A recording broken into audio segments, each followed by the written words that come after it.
இன்றே டவுன்லோட் செய்து உங்கள் ஃபேவரட் ஷோக்களை என்ஜாய் பண்ணுங்க.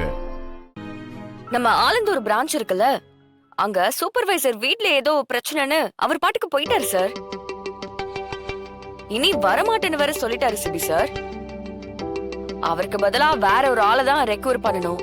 அப்புறம் நம்ம அம்பத்தூர் பிரான்ச் ரெஸ்டாரண்ட்ல சின்மி இஷ்யூவா இருக்குன்னு சொன்னாங்க. நான் அதை சரி பண்ண சொல்லி ஒரு ஆள் கிட்ட சொல்லியிருக்கேன். மார்னிங் சரி பண்ணிடுவாங்க. அது இல்லாம இந்த மந்தோட ஜிஎஸ்டி எல்லாமே கட்ட சொல்லிட்டேன். ஃபைல் நாளைக்கு மார்னிங் உங்க டேபிள்ல இருக்கும். ஒரு டைம் வெரிஃபை பண்ணிக்கோங்க. நானும் அதை செக் பண்ணிட்டேன். அதுல மிஸ்டேக் எல்லாம் இல்ல. இருந்தாலும் நீங்க ஒரு தடவை செக் பண்ணிக்கோங்க. இப்ப எதுக்கு இதெல்லாம் என்ன சொல்லிட்டு இருக்க?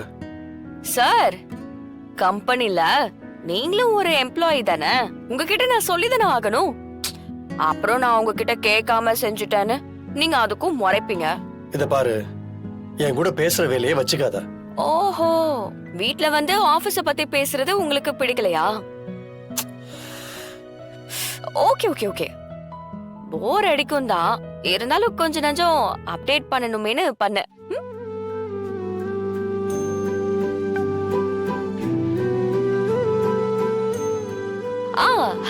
சிவி சார், ஒருவேளை நம்ம குடும்பம் சண்டை போடாம பிரியாம இருந்திருந்தா உங்க அத்தை பொண்ணா என் மேல உங்களுக்கு லவ் வந்திருக்கும்ல?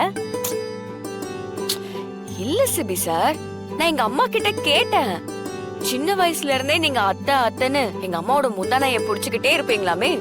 உங்க அத்தையவே உங்களுக்கு அவ்வளவு பிடிக்கும்னா அத்தை பொண்ணான என் மேல உங்களுக்கு ஆசை வந்திருக்கும்ல? ஏய், என்ன பேசுற? இல்ல சிபி சார், நம்ம ஊர்ல முறை பொண்ணுங்களை லவ் பண்றது சகஜம் தானே. அது மட்டும் இல்ல சிபி சார், உங்க அப்பாவுக்கும் எங்க அம்மாவுக்கும் இருக்கிற பாண்டிங்க்கு சின்ன வயசுல எனக்கு நீங்க உங்களுக்கு நானு பேசி முடிச்சிருப்பாங்க.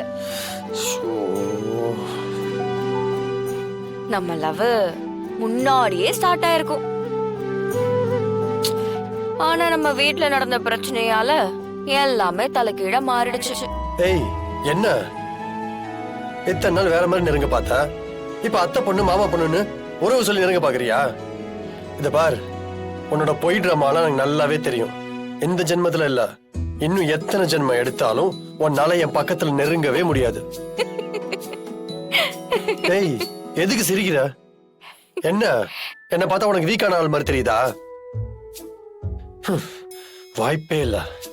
உன்னை பார்க்கும் போதெல்லாம் நீ பண்ண துரோகம், நீ சொன்ன பொய் தான் எனக்கு மைண்ட்ல வந்துட்டு போயிட்டே இருக்கு. உன் மேல கொஞ்சம் ஈவு, இரக்கம், பாசம் இதெல்லாம் இருந்துச்சு.